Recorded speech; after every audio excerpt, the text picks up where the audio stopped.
So it's going to be recorded. So today's subject is the link between the Shoah and Zionism. In other words, that Zionism might be the cause of the Shoah. And I would like to specifically speak about this subject. So although that there are in Satmar, specifically in the Vayel Moshe, in his Akdoma, he writes that everything that happened to us in the last generation, referring to the Shoah, is because of the Zionistic movement. That Zionistic movement is a satanic movement, and therefore it's a punishment. The Shoah happened. It's a very strong statement. And I will, at the end, I will try to, if there's time, to go through the arguments and the counter arguments, but this might take a little bit too much time. But basically, so the Satmar believes that the Shoah is because of Zionism, and as a punishment for the sin.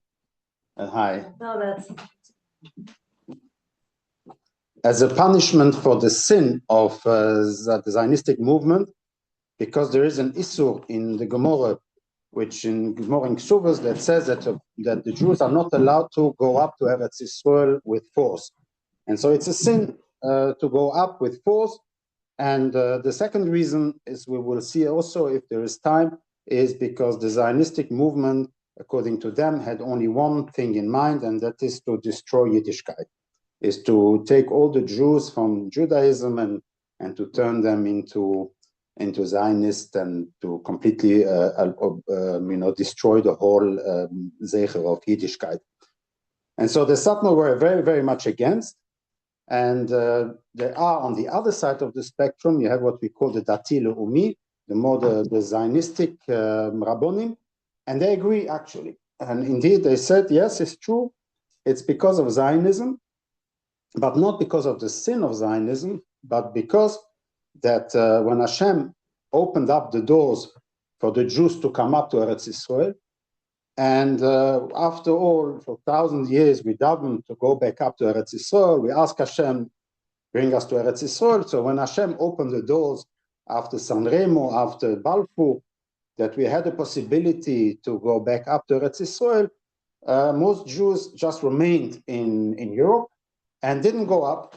And so so it's more as a reaction to Satmar. If you, Satmar, claim that it's because of the Zionism, so we say, yes, you're right, it's because of Zionism, not because we went up to Eretz Yisrael, but because we did not go up to Eretz Yisrael. So you understand? So there is this argument, which they both kind of agree on the same, but they say that the big mistake that the Jews could have made, if you want to claim it that it is Zionism, then it is not for going up to Eretz Yisrael, but it is for not going up to Eretz Yisrael. And that's a very interesting argument, because if you think about that, and I asked the Satmar Chosid last week to give me an answer on that, because if the issur is to go up to Eretz Yisrael, so who should have been punished? It should have been the people, the Jews that went up to Eretz Yisrael, not the people that actually stayed, right? Because the people that stayed, they were holy, they did not go up, they were not Zionistic. And it is the non-Zionistic Jews that were actually killed. And so basically it doesn't make sense. So how can you explain it? It makes more sense if you explain as the other side, as the side of the Dati Le'umi, that if you want to blame it on Zionism, that it is because we did not go up to Eretz Yisrael, and so therefore Hashem was upset. So basically, these are the two kind of extreme views. There is, between those two extreme views, there is the general question of the Shoah, which I will definitely not do tonight, because that would take much too long. But I would like to specifically speak about the link between the Shoah and Zionism as we know it today, specifically on the Torah. Of course, I'm not here about politics and history. That's not my point here. I want to explain it from a Torah perspective. How can we explain the Shoah based on the fact that there was a Zionistic movement that was started? There are, in the Torah, if we look in the Tanakh, we see actually there were three Golus, or actually maybe four Golus. You have the first Golus is the Golus Mitzrayim. That's the first Golus, and then we had the Geula of the Golus Mitzrayim, which we celebrate on Pesach. Then you have the Golus Bovel. This is the Bovel. This is the Golus of 70 years between the first Beis Hamikdash and the second Beis Hamikdash. And then you have the Golus that we are today, which is called the Golus Edom, the Golus of Esau, where we are today. There is maybe a fourth little Golus, and this is a Golus of the Midbar Sinai. I don't know if it's called like that, but the fact that we had to stay 40 years extra in Midbar was also kind of a Golus, that we were not allowed to go up to Eretz Yisrael, so we had a little bit of an extra Golus of the Midbar, a certain Golus Midbar, but eventually we will maybe discuss this one as well. And those 3 or 4 Golusen have something very interesting in common. And they have 2 points in common between all those Golusen, and actually 3 points, and but I will maybe focus more on the 2 points because that's more relevant of today. The first point is that always when we went to Golus, the coming out of the Golus had to go through what we call a permission. So we had to ask permission in order to come out of the Golus and go into the Eretz Yisrael. So it was always preceded by permission. And the second thing is it was preceded by a genocide or a risk of genocide. Okay, by a risk of genocide or a Shoah as we call it today. And after that, I will explain you my personal view on why it has to happen like that. Okay, so I will just refer to explain you the 2 Golus and how those 2 points are common and how we see it in the third one. And then I will try to explain on the why such a process had to happen. First of all, you have a Golus Mitzrayim. Golus Mitzrayim, we all know from the stories of the Makkos that there is no way that Klal Yisrael would go out of Mitzrayim without the permission of Paro. There is no idea in the Rebbeinu Shloim's head in the Torah that Klal Yisrael just make your suitcases, just go out of Mitzrayim, enough is enough, and I will defend you, I will make sure that the soldiers should not touch you. There's no such a thing. We had to wait a whole year to try to convince Paro and Mitzrayim to let us go. Because without their permission, we would not go out of Mitzrayim. And it took 10 Makkos, theoretically, it took 10 Makkos to convince Paro and Mitzrayim, okay, now is the time, now we agree, you can go. So there is something very interesting. We need to go out, the permission of Paro, where he puts a stamp on the paper, on the release paper, here you are, it's time, you can go out. Without the permission of Paro, we would not be able to go out. It's a fact. If you look in the Psukim, there is clearly that this seems to be that the Rebbeinu did not want us to go out of Mitzrayim without the permission of Paro. And what happened also just before, when it came to the end of the Golus in Mitzrayim, there was a genocide. We all know the genocide of the little boys that were thrown into the Nile. I think it was the Nile, possibly the Nile or whatever river it was. Sorry? Just another river. Just the Nile. Yeah, no, but in Eretz Goshen, I don't know what they had there, but possibly, don't know if it was there. So it was preceded by a Shoah, a genocide, and the second thing is we had to have permission to go up to Eretz Yisrael. When we came to the Midbar, there be'etzem, maybe it's a bit pushed a little bit, but be'etzem we had the risk of a genocide, which was Amalek. Amalek came out and wanted to kill us, to destroy us. And then when we went up to Eretz Yisrael, what we did is Moshe Rabbeinu sent a letter to Edom, to Seir, please let us go through your land. And he said, no, you cannot go to my land, but he did not stop us. He didn't tell us, don't go up to Eretz Yisrael. He did not do that. He just said, you can't go through my land, but you are free to go on this side, and there was no war that Esau told us not to go. So he did not try to stop us. So there also you see kind of a permission from Esau on the one hand, and on the other hand, there was a genocide that was tried by Esau's, one of the little tribes on Esau, which is called Amalek. So again, we see here permission that is preceded by a genocide. Golus Bovel is the Golus that from 70 years. It's very interesting because at the end of 70 years, when they made a mistake, but it was kind of coming to the end of the Golus, Haman, what did he try? To genocide, to make a Shoah. And he saw that the Jews were going to go back to Eretz Israel, seemingly, he decided to try to kill all the Jews that was in Poras Modai. So it was also a genocide, a trial of genocide, but that never happened. And we went up to Eretz Israel through the permission of Koresh. Koresh was the king of Persia, supposedly the son of Esther and Achashverosh. Supposedly, we don't know. But Koresh kind of is even called the Moshiach in the Tanakh.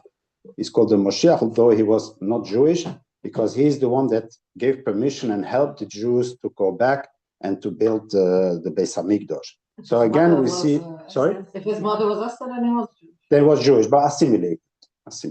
And that's maybe the third element, which. We thought he was a Zionist, so we didn't talk about We don't know. Not now. No. Okay.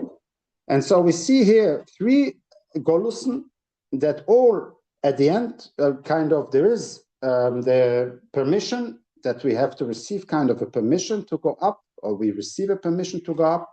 And there is also preceded by a genocide, by a trial to annihilate us. Question.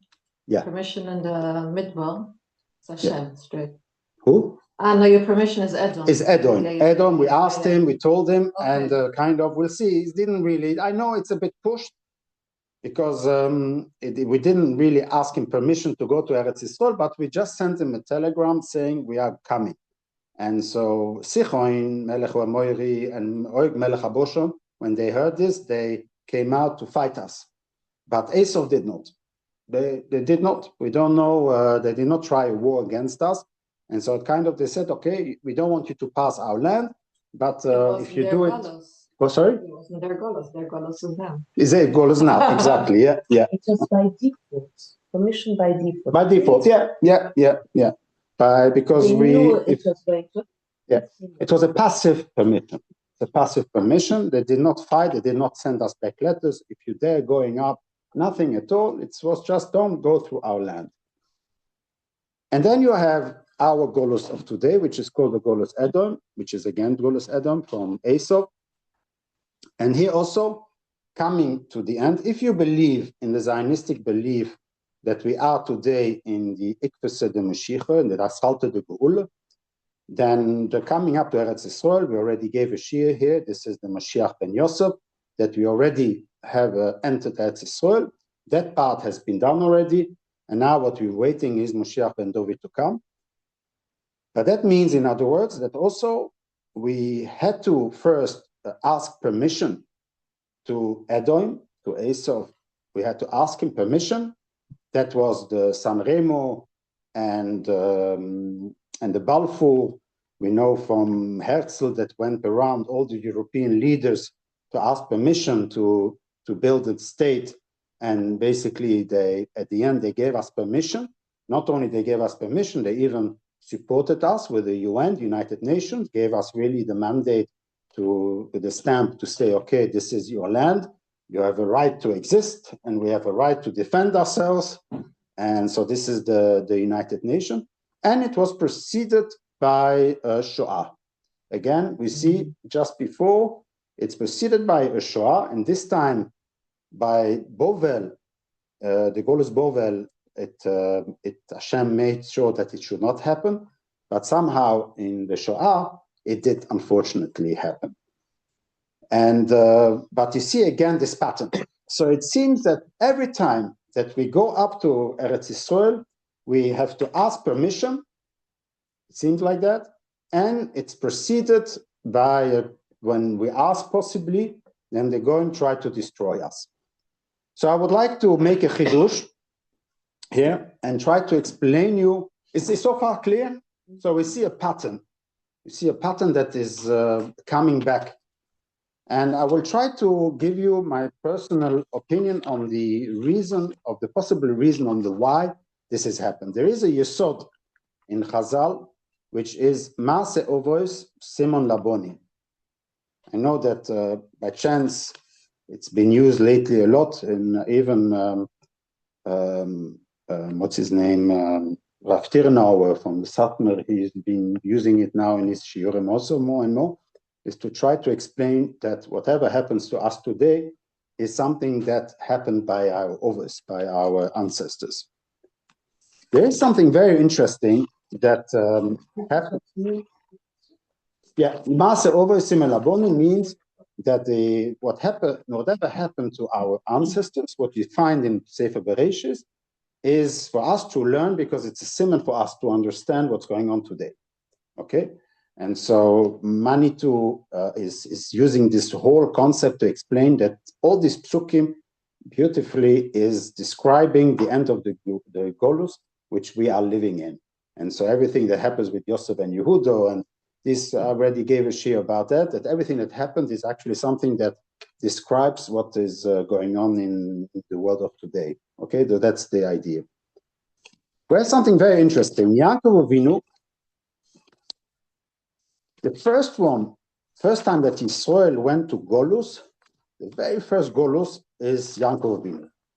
Yaakov Avinu, after that he tricked his brother from his brocha, when he did something which was theoretically not very nice to do, when he tricked his brother from the brocha, so Yaakov Avinu, Rivka told him, and he had to go to Golus. He had to run away, and he went out from Eretz Yisrael, and he went all the way up to Padan Aram, to Choron. I guess Choron must be somewhere in Syria, Turkey, somewhere in the northeast of Eretz Yisrael. He went up there. It's also called the Ram, so it'd be somewhere between the Tigris and the Euphrates, which would be more Iraq.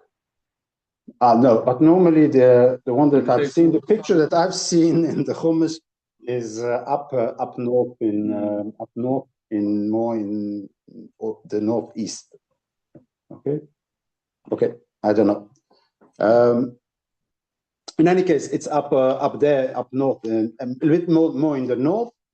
And then you have in the middle part is Hebron, where Yitzchok was. And then on the bottom part, in the south of Eretz Yisrael, the southeast of Eretz Yisrael, you have Edom. Okay, so you have Padan Aram, you have Hebron, and then you have Har Seir, Edom, where Yisrael lives. And so Hashem tells Yaakov Avinu, "Vayomer Hashem el Yaakov, shuv el eretz avosechu lemoladetechu ve'ei imoch." So Hashem says to Yaakov, yes, you can go to your land and to where you were born, ve'ei imoch, and I will be with you. And so that's what Yaakov did. So Yaakov took all his children, and he took from everything Asher Chorash Padan Aram, Lovoy el Yitzchok Oviv Artze Canaan. So he went on his way to Eretz Canaan. He went down to from where he was. He went down and he was going to go to Hebron. And then suddenly, we don't know, but for what reason, that when he arrived at some place, in his sense, he goes over on his way, kind of, to Esau. And he sends him a letter, somebody to go over to him to tell him, I'm on my way.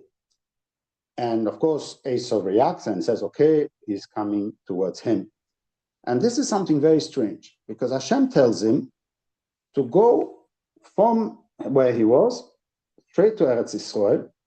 And what does he do? He makes a little stop, and he goes a little bit down towards, he stopped there, or he goes a little bit down towards Esau, something that he did not have to do.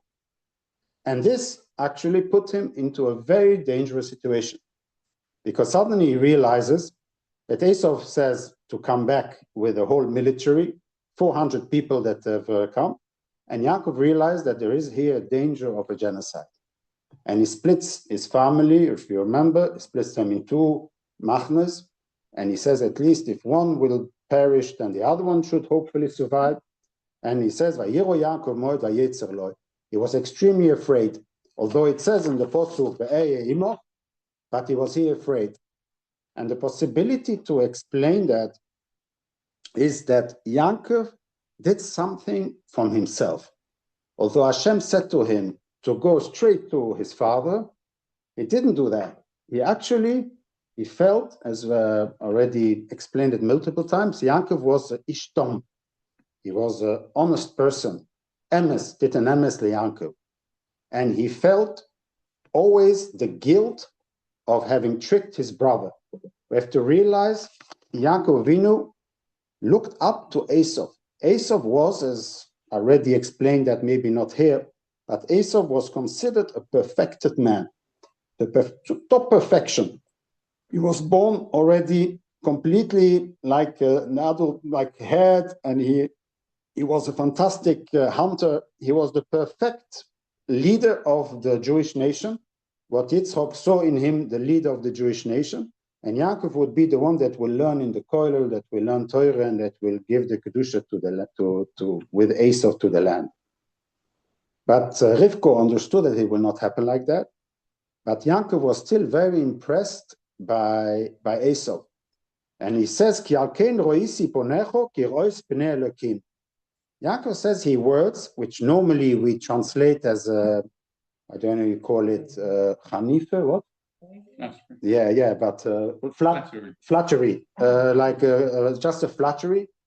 But I see your face is as if I see the face of God. I mean, this is quite a strong word. I mean, even in a flattery, the Torah writes it, it's quite impressive. So it must be that there is kind of a little truth in each, even in a flattery, must be a little truth. He really looks up to him and he feels a guilt feeling for having tricked Esau, and he cannot go to Eretz Yisrael without first going to Esau and asking his permission. And he wants his blessing, at least, for being able to go into Eretz Yisrael. And it's a very interesting concept, because that means that since Yaakov did not go straight to Eretz Yisrael, but because of a certain honesty weakness, the weakness of being an honest man and feeling his stomach was churning him the whole time, does it belong to me? He wants and he needs the permission from Esau to go to Eretz Yisrael. And therefore he goes first, before he goes to see his father, he sends Maluchim to Esau, and he goes over to him, and he knows that he's going to put himself apparently in a very big danger, in a genocide danger, but he does it anyway, because he cannot resist, apparently, that he wants to have the permission of Esau. And so therefore, if you accept that view, that could be that this is the Maaseh Ovosim and Labonim, that what we are continuously suffering in all our history is a repetition of what happened with Yaakov and Esau. That before we go up to Eretz Yisrael, before the Geula of Yaakov, when he was told that his Golus is finished, is to go and ask permission to Esau to go to Eretz Yisrael, and it is preceded by a genocide, as the Pasuk explains it, that there was a danger of a genocide. So far, so good? Mm-hmm. Is it clear? Now, that can only be explained if, of course, if we believe that the goals that we are in today is already finished, basically, and that the Shoah is similar to what Yaakov has experienced. Now, of course, we also need to then to understand why genocide. Why does it have to go through this going really trying to destroy us? So there are a few reasons which I would like to bring up. If Esau knew that he was going to be the Israel and he was tricked by Yaakov, it makes sense that when Yaakov wants to go back to Eretz Israel, that he would try to stop that. And if he cannot stop it by stopping us going on the boats, then he can stop us by killing us and having a program of extermination. We have to understand also that the Germans, they believed that they were going to be the light of all the nations, yeah, kind of, in a bad way. But and for us, the Jews, that we claim that we are going to be the light of the nations, this is something which disturbs them. And so when the Jews starting to go up to Eretz Israel, for the German people, it's clear that this is something which they could not tolerate, because they believed, the Nazis believed, that they were going to be the Israel and not the Jews. And therefore they hated the Jews so much because we are a threat, a competition to their program. And so therefore they kind of have to destroy us. But what is even more important to understand is why always this genocide in the history that against us. Normal nations are natural nations. The Belgians, they come from the Galliers, those who remember, those who have learned it, the history in school. Everybody, all the nations have a natural growth through two people, a little family that started to grow, to live there, and they built, and it became a nation, and it has their own culture and their own history, etc. So all the nations, 70 nations, have kind of a natural growth, and they exist because the history made sure that they would exist. There is one nation that is what we can call artificial, synthetic, and that's the Jewish nation. The Jewish nation is not a nation that started off by a little family settling in Eretz Canaan and growing to become the big Eretz Israel. It was by a choice, by Hashem choosing a person, and from this person built a synthetic nation. Coming into a synthetic land, the land of Eretz Israel is a particular land. It has a kedusha which no other land has.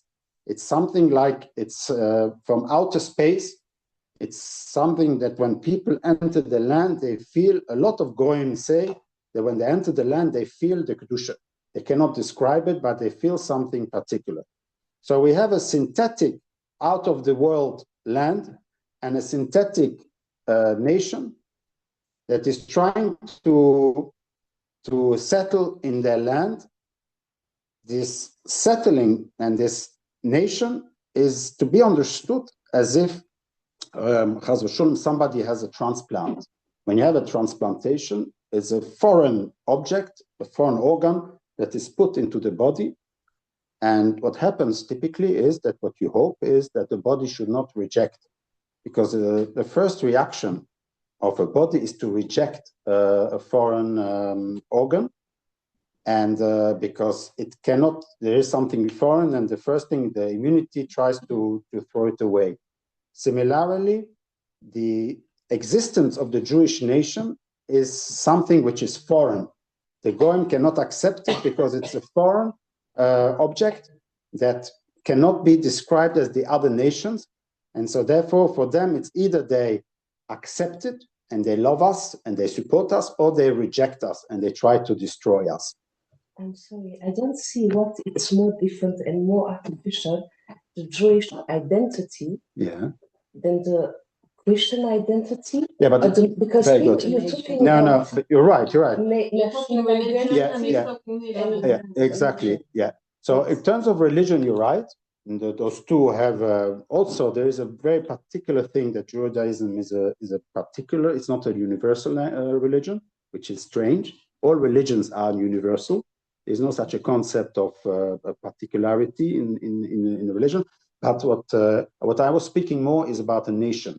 We have 70 nations, and the Jewish nation as a nation and not as a religion. You understand? Jewish identity, and maybe if we have time, I will speak about that. The Jewish identity is described by ancestry, family, is described by culture, which is language and religion and tradition and history. And the third one is about nation, geographic nation. You understand? Being part of a nation. And I'm talking about the Jewish nation as a nation, not as a religion. Because I see religion more as the culture of a nation. Okay? By the way, you could also say about the Muslim religion that it's also related to what you just. No, because they are not. But it's also related to places and to. Yeah, but they don't define themselves as a nation. So it's true that there is a dream of the Ummah where there will be one big Muslim Islam nation, but for the moment if they say Islam, they mean a religion and not the nation. There is not a geographic, it's not a group of people that have a nation. You understand what I'm saying? The Jewish nation is, without religion, we are still a nation. Okay, and that's what we will maybe, if we have time, discuss. But it's more about the nation as a group that come from a geography and from an history and an ancestry. So we have all the genetics that we share, etc. So that's what I meant. Okay, but you're right. And so this is also a possibility to explain the Shoah is kind of a rejection of something that is going to happen. And because it's going to happen, it creates a tension in the nation. They don't understand what's going on. And so this tension is then translated into either hatred and extermination or love and full support. Like you have some goyim that love Israel, love the Jewish nation, and wants to help us. Whether most of them have a Christian, what do you call it? Not alibi, motivation. Yeah. They want to, they believe, but there is this because it creates a problem because we are not a natural nation, and that creates always a problem. That's why in every newspaper you will read since I don't know for how long, there is no way that you can want the first page would not have Israel or Jewish in it. It's not possible because we create problems. There's a tension. We are not a natural nation. Okay, and so this can also explain this when we come back, this joining the Jewish nation into its geographic nation to become one and to become complete, that creates a rejection of the nations. Okay. What is interesting is that Esau already gave us permission. So most European countries, especially America, it's very interesting because America can be seen today as really the Edom, which made Tshuva, because he's really working his job as Esau. Esau was supposed to support us, to defend us, and to help us. And this is exactly what America is doing. And by the way, Donald Trump, I don't know his color, but his color is normally considered orange. Yeah, call him the orange man, I think. And Edom is also red. So yeah. So there is kind of a correlation there between those two. I don't know if it's causality, but there is a correlation. That's for sure. And so there we see that this is something which is interesting that is happening. So basically, I explained that it's always all the Golus is somehow started with a danger, that the Gula started with the danger of a genocide and a permission to the Goyim. Always Golus Mitzrayim and Golus Bovel, and eventually always also Golus Edom, where we are today. The possibility is because Yaakov Avinu, instead of going straight to Eretz Yisrael to visit his father, to help his father, Kibbutz Avraham, he stopped and he asked, he either went down or he asked permission to Esau, kind of. And that was maybe, I'm not going to say on our forefather that is a mistake, but it's a timer that we can have that can be the reason of why this is continuously happening. Because he wanted the blessing of his brother, which and for this he was at the danger of being exterminated. It's and then we saw that the eventual reason of why this genocide has to happen is because when the Jews come back to the land, it's okay. Battery is down. Roger? Yeah. No, it's okay. It's okay. Anyway, maybe It's late now, so shutting down.